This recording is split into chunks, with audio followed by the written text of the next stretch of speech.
জানেন কি, তুলসী গাছটি শুধু একটা গাছ নয়, এটি এক দেবীর রূপ। হ্যাঁ, এমন এক দেবী যার প্রেম ত্যাগের কাহিনী আপনাকে কাঁদাতে বাধ্য করবে। এটা শুধু গল্প নয়, এ হল ভক্তির মহাযজ্ঞ। এই গল্পটা শুনলে আপনার হৃদয় ভরে যাবে। অনেক অনেক দিন আগে জন্ম নিলেন বৃন্দা, এক অসুর রাজার রানী, কিন্তু মন থেকে তিনি ছিলেন বিষ্ণু ভক্তির প্রতিমা।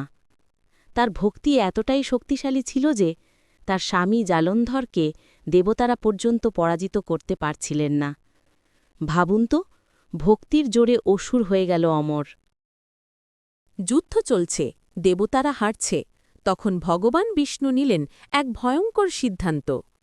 তিনি জালন্ধরে ছদ্মবেশ নিয়ে গেলেন বৃন্দার সামনে। বৃন্দার বিশ্বাস ভেঙে গেল। সেই মুহূর্তে বৃন্দার সতীত্ব ভেঙে পড়ল, আর ঠিক সেই সময়েই জালন্ধর মারা গেল। ভাবতে পারেন, প্রেমে প্রতারিত হয়েও রাগে কাঁপতে কাঁপতেই বৃন্দা বিষ্ণুকে অভিশাপ দিলেন, তুমি পাথর হয়ে যাবে। সেই অভিশাপই সৃষ্টি করল শালগ্রামশিলা, আর বৃন্দা হয়ে গেলেন পবিত্র তুলসী গাছ। আজও তাই কার্তিক মাসে দেবী তুলসী আর শালগ্রাম বিষ্ণুর বিবাহ দেওয়া হয়। এটা শুধু একটা আচার নয়, প্রেম, ভক্তি ও ত্যাগের হৃদয়স্পর্শী মিলন। তুলসী বিবাহ মানে প্রেমের জন্য নিজের সমস্ত কিছু উৎসর্গ করা, এমনকি নিজের অস্তিত্ব।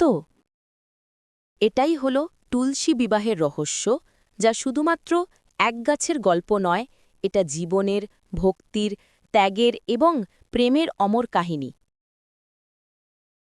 যদি এই গল্প আপনার হৃদয় ছুঁয়ে যায়, তাহলে লাইক করতে ভুলো না, আপনার বন্ধুদের সঙ্গে এই প্রেমগাথা শেয়ার করো, আর হ্যাঁ, সাবস্ক্রাইব করো, কারণ এমনই ভক্তিভরা কাহিনী আমরা প্রতি সপ্তাহে নিয়ে আসি।